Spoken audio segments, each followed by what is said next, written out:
I've been reading all of the Goatman stuff being posted around these days, and I find them pretty enjoyable. They're a nice change of pace from the usual on this day at this time do this and scary stuff happens booga booga type of creepypasta that's been passing for OC these days. I've been through most of the good, frequently reposted ones. I always assumed that, like anything on the internet, they were works of fiction. But I was reading one recently. It was about a group of kids on a camping trip, that sort of set something off in me. As I was reading it, it brought back some pretty disturbing memories of an experience I'd had a long time ago that was remarkably similar. I'm not describing it as a repressed memory that was awoken by a story online or anything silly like that. It was never repressed. It was just a disturbing thing that happened to myself and some friends, on a camping trip. We told people back then, quite a few, but it's a pretty odd story, now that I make myself remember it all, so nobody believed us. Nothing really life-changing occurred, and I've long fallen out of touch with the other people involved, so over the course of 12-odd years, it had sort of fallen to the back of my brain. Until I read a creepypasta that was way too close for comfort. The phrase chills down the spine doesn't even begin to describe how I felt as the story I was reading made me relive something I'd given up thinking about for over a decade. I'm going on 30 now, and this all happened during my college years. Anyway, enough setup. Here's my story, and I'm gonna give it to you with as many details as I can remember. All names had been changed. It was summer, 2001. I can't remember exactly, but it was probably June, maybe July. I wasn't taking any summer classes that year, and neither was my best friend John, who had been my best buddy since middle school. We went to a southern college that's known for football and partying, but there's a few of those, and that's as specific as I'll get. John and I decided that it'd be fun to go camping. The weather that weekend was gonna be relatively cool for summer, so I prodded my not very outdoorsy girlfriend Lauren into coming along, and John got his girlfriend Lisa on board too. Now Lauren and I had been going out for almost 2 years, so we were pretty close. John had only been dating Lisa for a month at most, and Lauren and I didn't know her very well. It seemed like they were getting serious, so we figured it'd be a good chance to get more closely acquainted. Anyway, John's family is pretty country. They all fish and hunt and camp all the time. They also owned a boat, just a little fiberglass skiff with a center console. We decided that it'd be pretty cool to take the boat out offshore a bit into salt water, mind you, because there were lots of small islands nearby that we could have to ourselves for the weekend. The island we decided on is known by 2 names. The first is what you'll generally see on charts or maps, and that's Osprey Island. There's probably 100 Osprey Islands out there, so I'm not too worried about anybody figuring out which one I'm talking about. That being said, all the locals called it Crab Key. Once it was part of a small archipelago, but all of the other islands around it had washed away in a hurricane back in the 80s. So Crab Key was a cool little island. Sand, obviously, with lots of pine trees and low scrub. It wasn't very big, but it was big enough that from one end, you certainly couldn't see through the woods to the other side. It was probably 2 miles long at the most, and only a few thousand feet wide.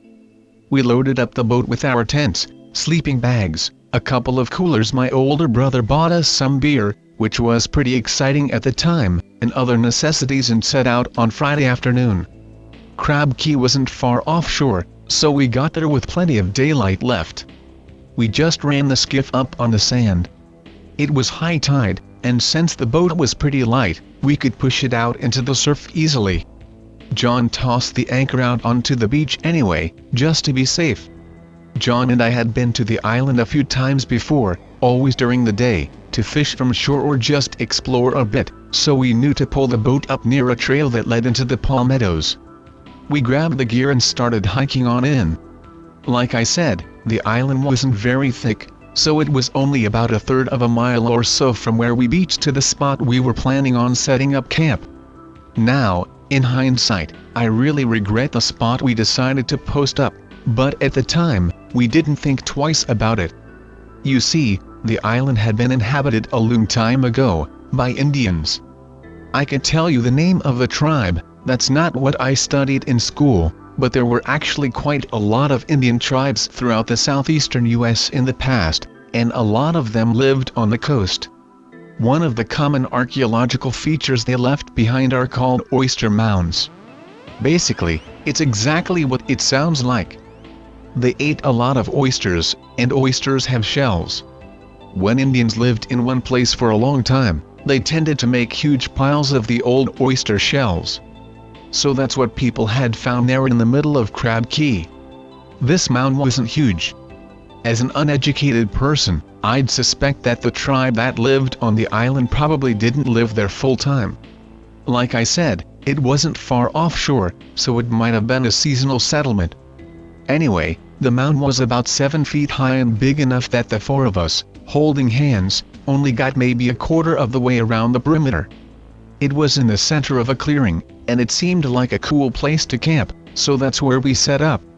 Now, like I said, I don't know much about the Indians that made the mound. According to the older kids I knew, like our elder siblings, back in the old days, when they were young, you could still sometimes find neat little artifacts out on Keque, like arrowheads or pottery shards, but apparently so many generations of teens had gone out to the island to drink or screw that all the cool stuff had been found.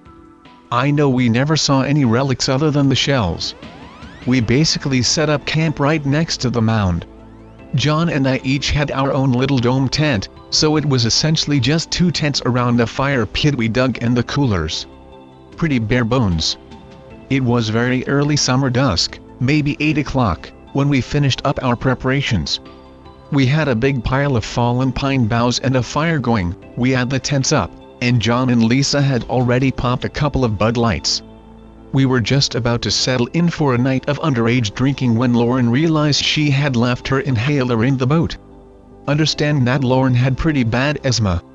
It wasn't bad pollen season, at least, but she still didn't like to fuck around, especially on an island, a good 3 hours away from an emergency room or nebulizer, so we had to make sure her rescue inhaler was handy. Being the man, I told her I'd go get it, but she insisted she wanted to tag along. I was fine with that, as I figured it'd give us some alone time, so we set off down the trail to shore. It took less than 10 minutes to stroll from the campsite back to shore. We grabbed her inhaler from the console in the boat, along with her cell phone. None of us had a signal, but whatever. I tried to put some moves down and get something going, but I didn't get any further than second base before she suddenly said she was feeling creeped out and wanted to head back to camp. I sighed and accepted it. Like I said, she was not an outdoorsy kind of girl. It was edging toward dark, and it was utterly quiet out there except for a few bug chirps and the lapping of the waves. We get about halfway back, right at the point where we can't see the shore or camp, and it's pretty dim under the trees. Lauren was wearing a t-shirt over a bikini, so to be honest, I was just watching her but the entire walk back. All of a sudden she stops and turns around, her face all scrunched up. Just as she starts to open her mouth, the smell hits me too. Now, I've read all the Goat Man stuff, and it's always described as a weird coppery smell. This wasn't anything like that. A lot of times it's hard to describe a weird smell, but this one was pretty clear-cut. BO and death. It was as if that fat kid we all knew in school, who didn't shower or understand what deodorant was, had found a dead raccoon on the side of the road and rolled around in it. Lauren is moaning, "What the fuck is that?" And I'm trying to take shallow breaths and not look like a pussy for gagging in front of her. I look around and say it must be something dead in the bushes. God, I'm gonna barf. Why didn't we smell this when we came by the last couple times? Lauren said. I shrugged and pulled my shirt collar up over my nose. She did the same. Want to look for it? I said. It might be a deer or something, they swim out to the island sometimes. Lauren shook her head violently. Fuck that, let's just get out of here, she said. She started jogging away toward camp and I began to follow. Suddenly there was a violent rustling in the palmetto and scrub, not far from the trail. We both froze, staring toward the shaking plants. Whatever it was, It was quick and retreating, and the sound faded into the brush. "What the hell was that?" Lauren said. "Probably something eating whatever we're smelling." "A opossum or something," I said. We stood there for a few seconds, still trying to beat back the heebie-jeebies, and then without saying anything else, we resumed our jog back to camp. After a few minutes, we rounded a bend in the trail and entered the clearing. John, who was standing by the campfire with his arms akimbo, whirled as we came up on him. We were both panting from the trot we'd maintained all the way back. "Where the fuck were you guys?" he said. We were taken aback by how agitated he seemed. "What's your problem?" Lauren said. John looked at both of us for a second, probably wondering why we were both sweaty and assuming we had been doing something we hadn't, and then he turned back in the direction he had been facing a moment ago. "I don't know where Lisa went. She said she needed to pee right after you guys left." He was taking half steps in a circle, looking out into the now dark woods. "It's probably been a half hour by now. Didn't you guys hear me hollering?" I hadn't even thought about it until just now, writing this, but we hadn't. We hadn't heard anybody shouting anything at the time, and the island is small enough that you could hear somebody really shouting from anywhere. So that's something weird I hadn't even realized for the past 12 years. Anyway, I asked John why he hadn't gone and looked for her, and he just shrugged.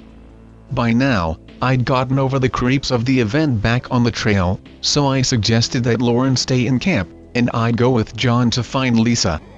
It was only a little spit of sand, we could almost search the whole place by midnight, if we had to. Luckily, we didn't have to. We'd barely left camp in the direction that Lisa had left in when we spotted her, her white t-shirt easily visible even in the twilight. She was standing in a thicket of palmetto, which was pretty dumb, considering how much a diamondback rattler might appreciate such a hiding place. She was facing away from us, toward the opposite shore.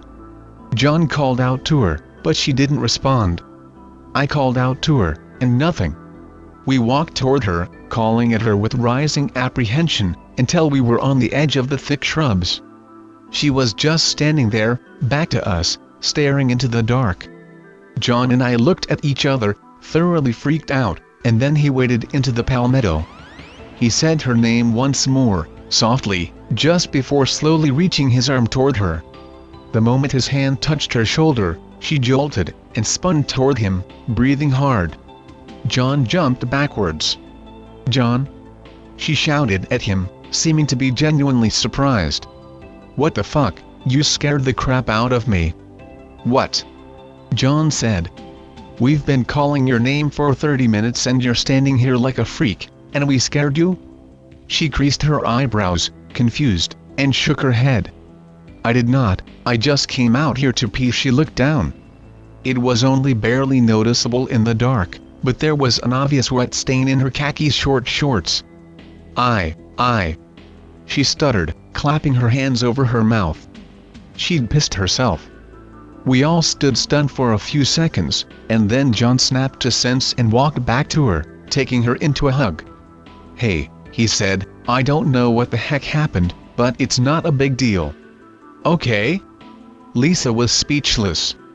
So was I. It was the weirdest thing I'd ever seen.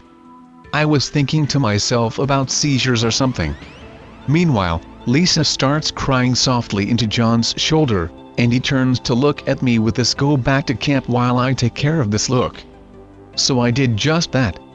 I only had a minute or two to explain to Lauren what had happened before they reappeared at the edge of light from the campfire.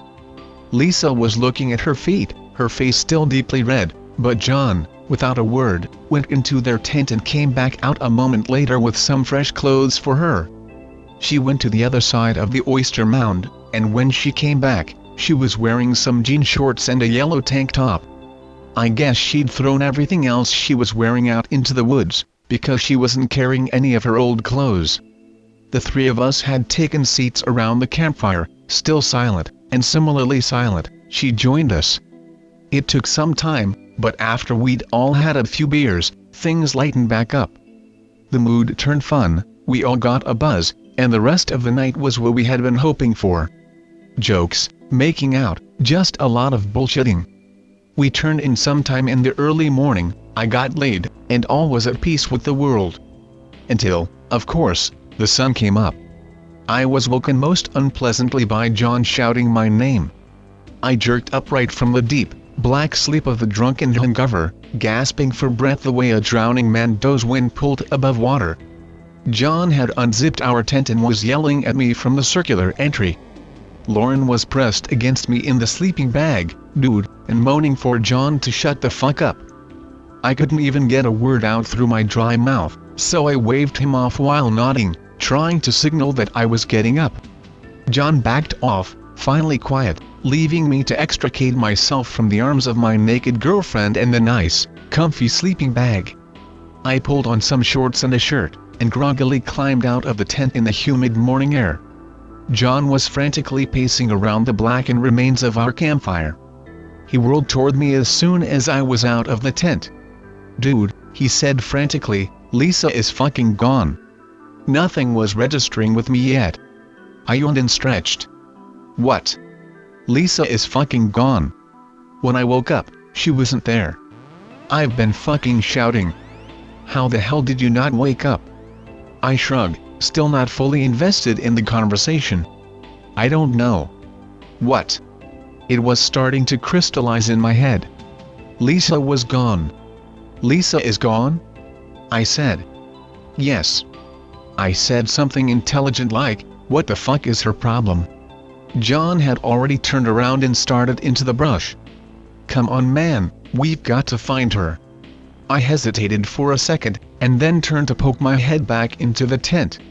I doubt Lauren even heard me, but I told her I was going to help John find Lisa. She murmured something in her sleep. It took me a minute to catch up with John, who was moving at a pretty frantic pace through the underbrush, calling for Lisa all the while. I didn't bother trying to talk when I caught up, just followed along, looking around us.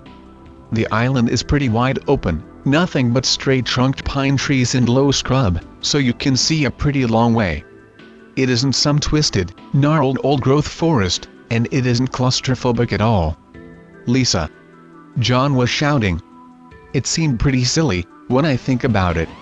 Like I said, the island is so small that a person standing at one end could probably hear a loud cry from the other end without a problem. How did this girl keep getting lost? John was shouting, and I was worried that she'd had another seizure or something and was busy choking on her own tongue in a bush somewhere. This went on for an hour, at least. We reached one shore, followed it to one tip of the island, then cut back into the woods and followed an overgrown trail all the way to the far tip. It was on that far end of the island that we made our unpleasant discovery. At the fringe of the underbrush, right where the bush meets the sand of the beach, we found a big swath of flattened foliage, as if something big had rolled around there to make a bed. But all of the green brush was covered in a fan spray of tacky, reddish-brown blood. There was no doubt about what it was. John and I had both hunted, him a lot more than I. But we'd gutted deer and hog. There was no doubt that something big had been completely mutilated here. But there was nothing but the tacky spray of blood. No fur, no bones, no half-eaten carcass. We were completely mute. We were both thinking the same thing, but neither could think of anything to say. I'm sure his brain was running the same routine as mine, rationalize. It was a deer. There's a bobcat or maybe a panther out here. Sure, there's an adult panther on this tiny island who eats a deer and doesn't leave a scrap of bone. Okay. The air smelled awful. It was already hot, much hotter than the weather report had predicted, and the smell was exactly like what you'd expect from a goat man story. But there was no mystical reason for it. No question. It was the coppery twang of blood. John gulped down a gag from next to me. So we left.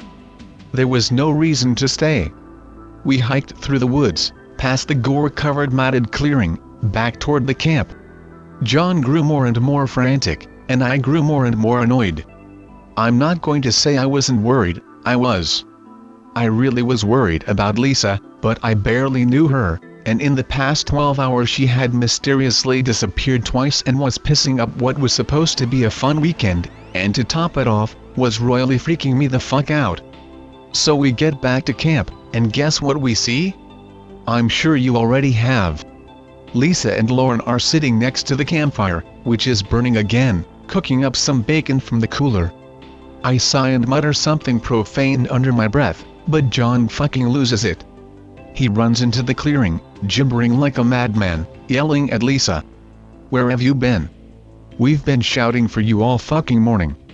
The fuck is your problem?" And so on. Lisa and Lauren look utterly stunned.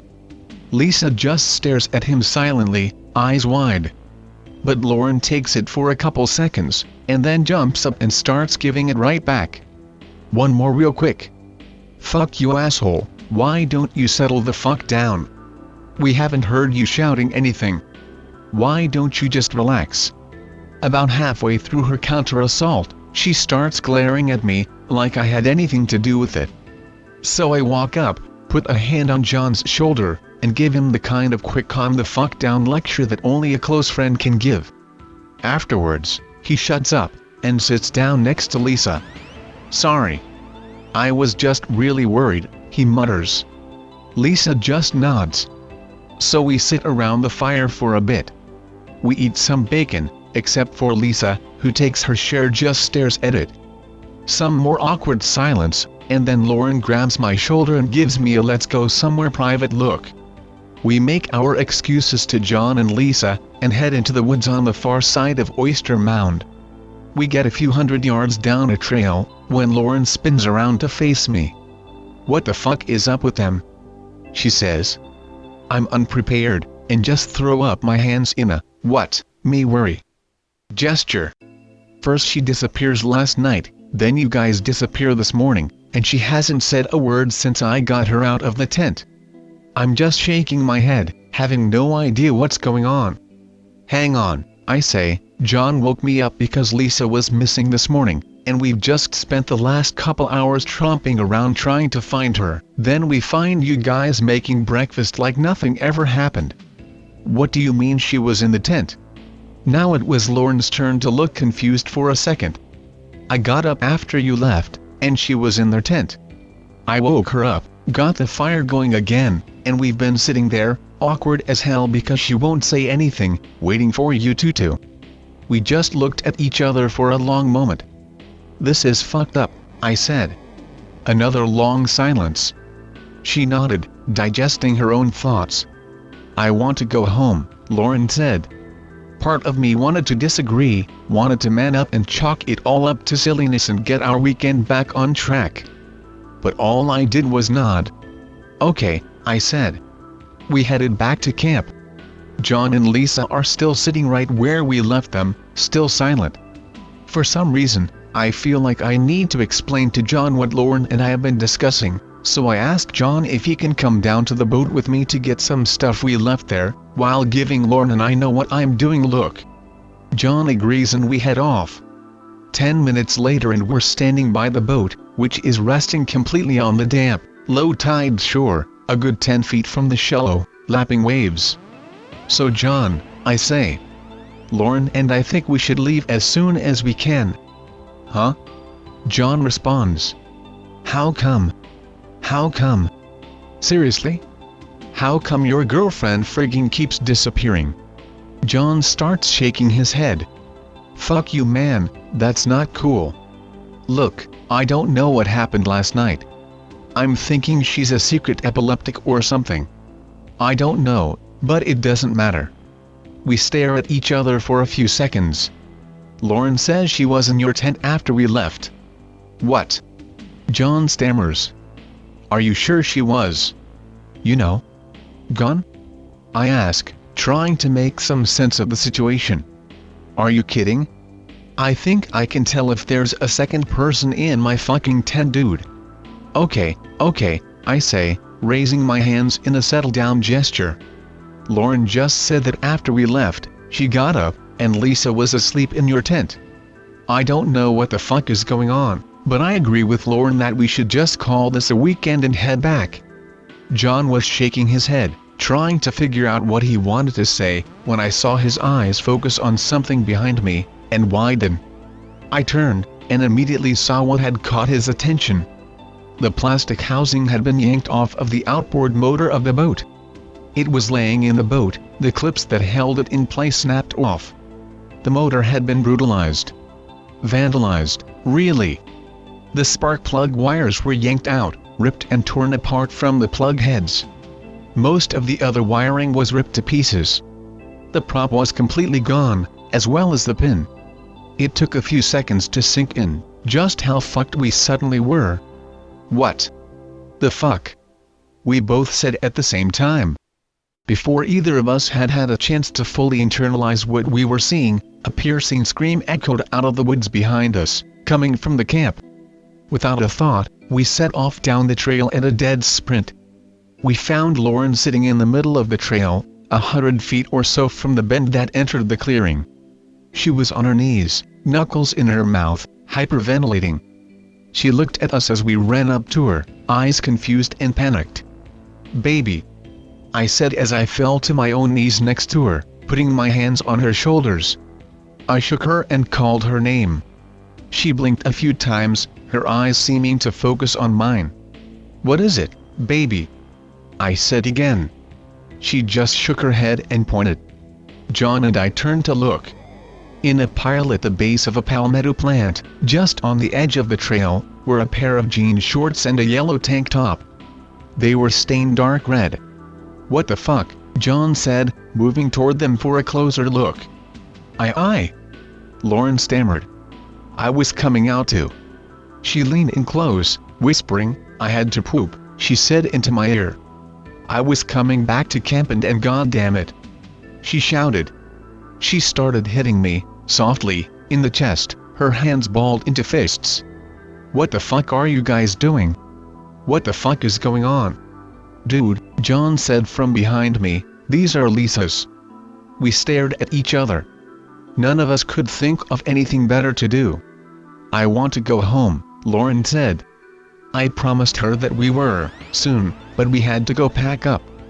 She looked very unhappy, but nodded. I helped her back to her feet, and we tromped through the pine needles back to camp. I didn't have the heart to tell her about the boat.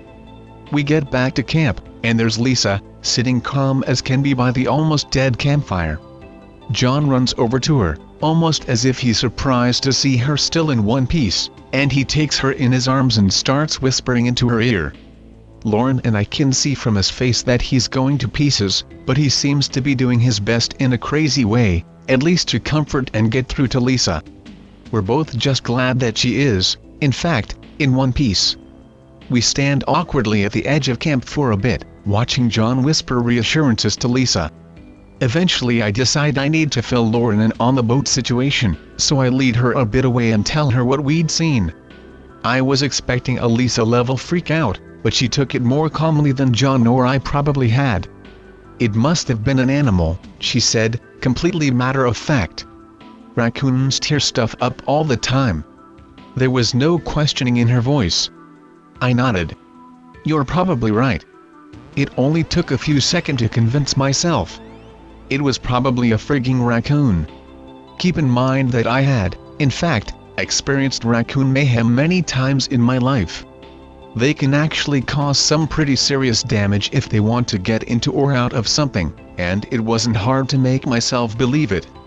I debated with myself whether to tell Lauren about the blood-stained clearing, but decided that she was taking things way too well, and there was no reason to fuck it up. So we spent a few minutes discussing strategies for getting home. She asked if John and I could fix the boat. I said probably not. She asked if we could swim to shore. I said probably, if we were really desperate. She checked her phone for signal. She didn't have any. None of us did. We were still brainstorming options, none all the well thought out, when John found us. "Guys," he said, "I'm worried about Lisa." That got our attention. "She won't say anything," he said. He was looking at the ground, brow knitted. "I don't know what to do." Lauren nodded. "She wouldn't talk to me this morning." "I'm worried too. Maybe she really did have some kind of seizure or something." Has she ever said anything to you about anything like that? Medical stuff? Lauren sounded almost hopeful. Hopeful for an answer that made sense. Nah, John said, shaking his head. I mean nothing like this. I don't know what to do, he repeated. We spent some time in a little circle, discussing escape plans, but nothing great came to mind. To reiterate, the island wasn't terribly far from shore, and John and I were strong swimmers, so if we got really desperate, we could make it for help. Still, the water was shallow in places, full of sharp as hell oyster bars, and potentially swarming with bull sharks, so that was a resort that we weren't freaked out enough to use just yet. Anyway, we end up going back to camp. It's probably about 11 o'clock, maybe closer to noon. It's hot as hell, there's tons of biting flies and no-see-ums, and there's no spirit of fun. Nobody wants to go swimming to cool off, nobody wants to tell jokes. It's just the three of us trying to make stiff conversation, while Little Miss Sunshine is sitting there, still dead silent. Occasionally Lisa would look up at one of us, suddenly, and stare. Mostly she'd just keep her eyes locked on the dead fire. At one point John left to go work on the boat. I was going to go too, but Lauren made it clear that she didn't want to be alone. There was no reason to point out that she wasn't alone, she was with Lisa. But that didn't need to be said.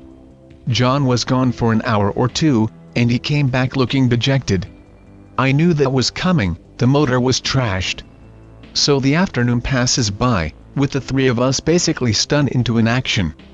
I mean, looking back, I'm thinking the same thing anybody reading this is, why weren't you guys building a raft, or making a shelter, or tying up Lisa? I know.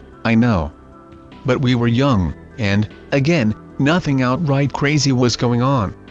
We were caught somewhere in the doldrums between calm and panic. Twilight starts to come on, and we've spent the entire day doing basically nothing. At one point Lauren and I went and gathered more firewood, so we were set for the night. Around 6 o'clock, John led Lisa by the hands into the tent, and laid her down. I remember looking at her through the round door, just before John zipped it up. She was laying on her back, like a corpse, eyes wide open staring at the roof of the tent. With Lisa in the tent, we started conversing somewhat normally again. We got the fire going again as twilight was coming on, popped a few more beers, and, for a little while, we forgot about the obvious problems and started having some fun. I mean, again, the boat was weird, but it probably was just a raccoon. We were easily within reach of land if it came to that, and it probably wouldn't, because there was usually a lot of boat traffic around the bay, checking crab traps, or fishing, or even coming to the island to hang out. The blood, I convinced myself, was just from some predation event. And Lisa, although acting weird as fuck, was probably asleep in the tent and not actively bringing us down. The good mood lasted until well past full dark. I don't know what time exactly, but it had been dark a while. John got up to piss, but he'd only gone a few paces before he stopped. Guys. I remember he muttered. Lauren and I turned, both mid-laugh. The smiles drained from our faces like something you'd see in a movie. The door to John's tent was unzipped, wide open. And the tent was empty. You've got to be fucking kidding me, Lauren hissed. We were both up instantly. John was in his tent, rifling for a flashlight. A moment later, I was in my backpack, grabbing the battery lanterns I'd brought. I handed one to Lauren, who took it with hesitation. She obviously knew what it meant, and didn't like it. We've got to find her, I said. Lauren just stared at me, wide-eyed, and shook her head. How the hell did she unzip the tent and leave without any of us noticing? Or hearing her? John said. His voice was tinged with panic, kind of high-pitched.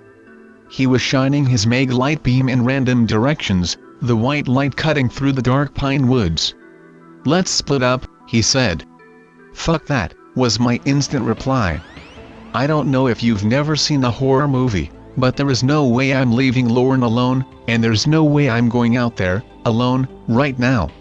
My speech might not have been that sensible, but it was something very similar.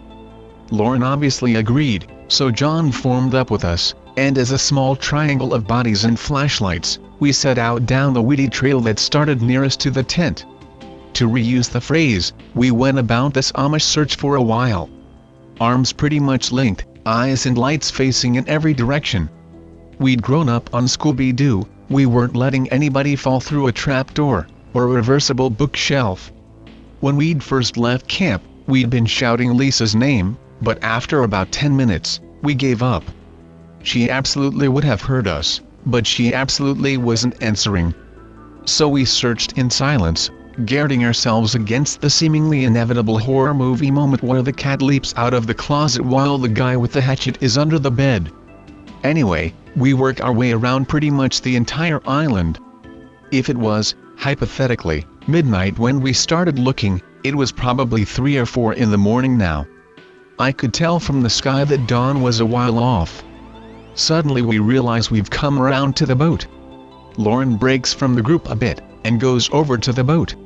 John and I, who are still peering into the woods, hear her gasp. We both whirl around. I mean, our nerves are raw, and Lauren's gasp is probably the first human sound we've heard in 2 hours. She raises an arm to shield her eyes from the flashlight beams we've leveled on her, then gestures toward the boat. No way. I remembered John groaning. The fiberglass had been scratched to hell. Deep gouges and shallow lines were etched into every surface of the boat. The cushions of the seats were shredded, fiber padding strewn from, literally, bow to stern. We ran the lights over the exterior of the hull, looking at the frantic, deep gouges in the material. It seemed, in hindsight, that there were almost patterns there, but there weren't. I wish I could say something really too spooky, like they were cave drawings of mastodons, or 666, or skulls and crossbones or something. But it wasn't. It was like a 3-year-old scribbling in a coloring book. And then we noticed the broken oyster shells spread around the boat. It was somewhere between low and high tide, so water was lapping at the stern of the boat, but the bow was high and dry. And in the damp sand were dozens of broken shells, many with curls of plastic and fiberglass still stuck to the sharp tips. I remember Lauren stifled a moan, and then started crying. I put an arm around her shoulders and pulled her close. I want to go home, she cried. I remember her face, turning red. Her eyes, pink, tears pooling and running down her cheeks. John wasn't doing any better. He had returned his flashlight beam to the woods, and he was whipping it around without any purpose. Panic was obviously setting in. It was nipping at me, but I guess I was just in a slightly better place than my friends. I started to say, guys, let's just take a few deep breaths and Ray. And then John screamed, and then Lauren screamed. John's flashlight beam had stopped, and was illuminating Lisa. She was on the edge of the trees, her face pale and her hair a messy tangle of pine straw and twigs. As in response to John and Lauren's ejaculations, Lisa began screaming as well. I don't know how the fuck I managed to hold it together, but I recall thinking something kind of silly. I thought at least Lisa is talking again. So I started shaking Lauren by her shoulders. She dropped her lantern to the ground. John had gotten himself under control, as had Lisa apparently, because silence descended over the beach. The only sound, as usual, was the lapping of wavelets against the shore. At this point, I'd like to make another hindsight observation. I can't believe I didn't think about it then, but I also realize my mind wasn't exactly functioning in a logical way right then. Maybe John or Lauren noticed it, but they never mentioned it to me. Lisa was, at this point, wearing the same khaki shorts and white t-shirt she had been wearing when we'd first arrived. The shorts she'd pissed in. The outfit she'd changed out of that very first night. And only now, looking back, do I realize that she'd been wearing that when John and I had first come back from the boat. The bloody clothes we'd found on the trail? Those were the clothes she'd changed into that first night in the woods. Sorry if this seems a bit contrived, but some of this is only just now seeming obvious to me, too. So, back to the story. Now, Lisa starts gasping and crying, and then she starts sobbing John's name. John runs over to her, and wraps his arms around her. She does the same. They're wrapped in each other's embrace, and Lisa starts panting what's happening over and over. Lauren and I turn to face each other, both speechless, when from the woods nearby rips this utterly terrifying howl. Again, John and I are both pretty woodsy.